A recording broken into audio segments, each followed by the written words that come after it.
হ্যাঁ যে আমি যেখানে কাজ করি এখানে অনেক কিছু কোর্স করানো হয়। হ্যাঁ ও ম্যানেজমেন্ট কোর্স ম্যানেজমেন্ট কোর্স করবো বলছিল, কম্পিউটার না যাই না হোক। দেখ আফটার গ্র্যাজুয়েশনে কী কোর্স আছে দেখ ভালো করে দেখ আফটার গ্র্যাজুয়েশন কোর্স কর তুই নট ডিপ্লোমা না ITI it's not after graduation course কিন্তু আমি আগে ছাড়া ডিপ্লোমা করতে চাইছি। না আফটার গ্র্যাজুয়েশন কোর্স ওইগুলোকে বলা হয়েছে এগুলো ডিপ্লোমা করছি কিন্তু এগুলো যদি অ্যাডভান্স লেভেলের মানে তুই আফটার গ্র্যাজুয়েশনটা তো তাহলে ওভার হবে বুঝতে পারছিস কিছু আফটার গ্র্যাজুয়েশন কোর্স দেখ না গুগল সার্চ করে আফটার গ্র্যাজুয়েশন কী করতেছে আফটার গ্র্যাজুয়েশন কম্পিউটার কোর্স এবার ধরো আমার আগে যদি বিসিএ থাকতো তাহলে ঠিক ছিল, তাহলে আগে তো তাহলে ইংলিশ অনার্স তারপরে একটা কম্পিউটার করে এমনি কোনো দাম নেই তাহলে এটা।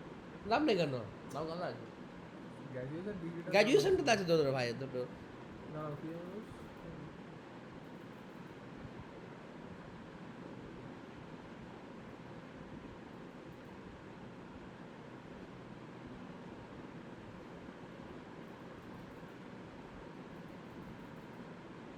ওই যা কোর্স তুমি দেখাচ্ছে টুয়েলভের পর এই সেম কোর্স তোমার ইয়ে পর গ্র্যাজুয়েশনের পরে হ্যাঁ দেখাচ্ছে। দেখাচ্ছে কিন্তু আপনি কিছু কিছু পারফরমেন্স কোর্স থাকে যেগুলো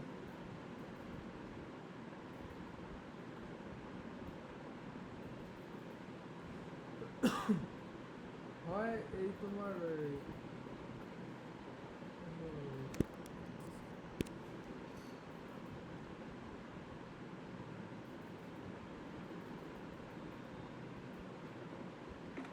কথা বোঝাও, সিএসসি পিএসসি কী করে ওরা আর্টস স্ট্রিম থেকে গিয়ে পড়া যায় টুয়েলভের পরে?